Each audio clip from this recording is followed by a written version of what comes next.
কর্মসূচি আছে ওনার এদেশের জন্য।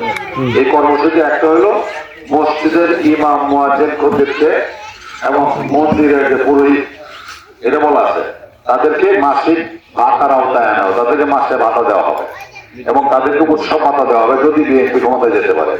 বিএনপি ক্ষমতায় গেলে আমরা আমাদের দেশের মেয়েদের জন্য 50 লক্ষ মহিলা যারা গরিব দরিদ্র এদের 2,500 টাকা পাবেন।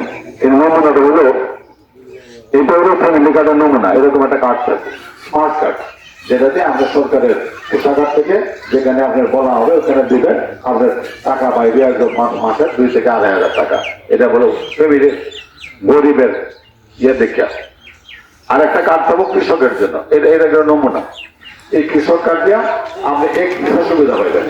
এর মধ্যে আপনার ওই যে ন্যায্য মূল্যে সার বীজ কীটনাশক, আপনার স্বল্প সুদে ঋণ, আপনার কৃষি প্রণোদনার টাকা, আপনার ভর্তুকির টাকা এবং স্বাস্থ্য সেবা এই কার্ডে পাবেন। আপনি হাসপাতালে যাবেন, এই কার্ড নিয়ে আপনাকে স্বাস্থ্য সেবা দিবে।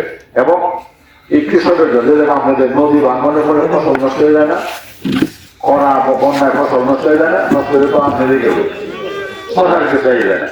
এই বিদ্যুৎ সরকার গঠন করতে পারে তাহলে কৃষকের জন্য কৃষি বীমা চালু করলে আপনার ফসল নদী ভাঙে রয়ে গেল, ফসল নষ্ট হলো, এটার জন্য সরকার গুরুত্ব দিবেন। আপনার বন্যা করার জন্য বা রোগ বলার জন্য ফসল নষ্ট হয়ে গেলে সরকারের গুরুত্ব দিবে। আর একটা কোটি কোটি মানুষ